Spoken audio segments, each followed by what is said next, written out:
గౌడౌన్ కేసులో big twist చోటు చేసుకుంది. కృష్ణా జిల్లాలోని పేర్ని నాని కుటుంబ గౌడౌన్లో మిస్ అయిన బియ్యం లెక్క తేల్చారు అధికారులు. మొత్తం 7,577 బస్తాలు బియ్యం మాయమైనట్లుగా నిర్ధారణకు వచ్చారు అధికారులు. వచ్చిన తర్వాత లెక్క తేల్చారు సివిల్ సప్లైస్ అధికారులు. మొదట 3,708, తర్వాత 4,840, ఇప్పుడు ఫైనల్గా 7,577 బియ్యం బస్తాలు మిస్ అయినట్లుగా నివేదిక అయితే అందించారు అధికారులు. అలాగే గోడౌన్లో బియ్యం తగ్గిందని గత నెల 26న లేఖ రాస్తే ఈ నెల 26కి ఎంత బియ్యం తగ్గింది అనేది ఒక నిర్ధారణకు వచ్చారు అధికారులు.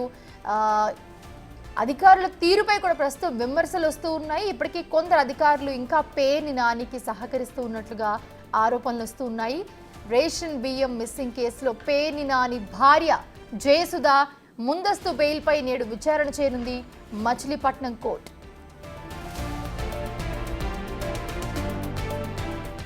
ఇక అలాగే విచారణకు హాజరు కావాలని ఈ నెల 22న పేర్ని నాని అతని కుమారుడు కిట్టుకు నోటీసులు ఇచ్చారు పోలీసులు.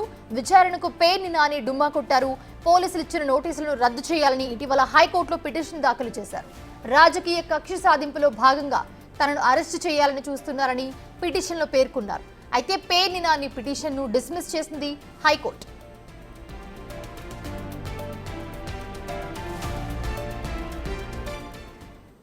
మా ప్రతినిధి శివ జాయిన్ అవుతున్నారు లైవ్ లో మరిన్ని అప్డేట్స్ అందించడానికి. శివ, 1 కాదు 2 కాదు లెక్క పెరుగుతూనే ఉంది. మొత్తం 7,000 పైచిలకు బియ్యం బస్తాలే మిస్ అయ్యాయి.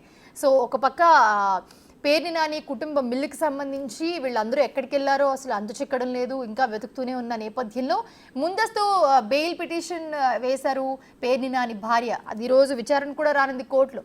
సో ఏంటి, ఎలా ఉండబోతుంది, ఓవరాల్ అప్డేట్స్ ఏమున్నాయి దీనికి సంబంధించి?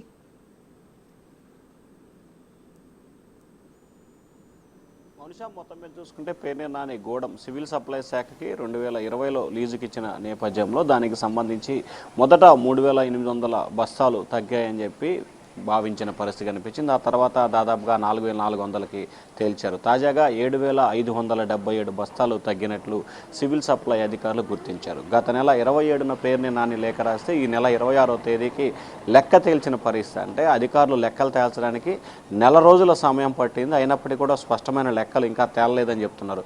ఈ 7,577 బస్తాలు ఫైనలా, లేకపోతే ఇంకా లెక్కేస్తే పెరుగుతాయా అనే ఉత్కంఠ మరొక వైపు కొనసాగుతోంది. సివిల్ సప్లై శాఖ అధికారుల తీరుపై ప్రభుత్వం అలాగే టీడీపీ నేతలు తీవ్రస్థాయిలో ఆగ్రహం వ్యక్తం చేస్తున్నారు.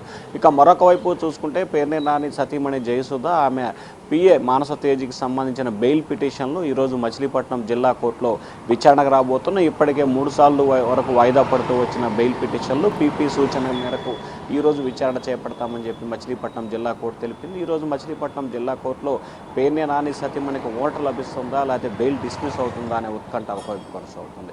మరొక వైపు ఏదైతే సివిల్ సప్లై గూడానికి సంబంధించి మీ వద్ద ఉన్న ఆధారాలు తనకు అందజేయాలని చెప్పి సివిల్ సప్లై శాఖ అధికారులు పోలీసులు ఇచ్చిన సంయుక్తంగా ఇచ్చిన నోటీసు పేర్ని నాని ఆయన కుమారుడు కిట్టుకి ఇచ్చిన నోటీసుల్ని క్వాష్ చేయాలని చెప్పి హైకోర్టులో పిటిషన్ దాఖలు చేశారు. ఆ పిటిషన్ ఏపీ హైకోర్టు డిస్మిస్ చేసింది. మళ్ళా విచారణకు పిలిస్తే వెళ్ళాలి, అప్పుడు తమ వద్దకు రావాలని చెప్పి కోర్టు ఆదేశాలు జారీ చేసింది. సో దాదాపుగా 25 రోజుల వ్యవహారంలో పోలీసులు సివిల్ సప్లై అధికారులు ఒకరిపై ఒకరు విమర్శలు ప్రతి విమర్శలు చేసుకుంటున్నప్పటికీ పేర్ని నానిని కానీ ఆయన కుటుంబ సభ్యుల్ని కానీ ఎంత అక్రమాలకు పాల్పడ్డారు, ఎన్ని బస్తాల బియ్యం తగ్గినాయి, ఆ బియ్యం ఎక్కడికి పోయినాయి అనేది తేల్చడంలో అధికారులు పూర్తి స్థాయిలో వైఫల్యం చెందిన పరిస్థితి కనిపించింది.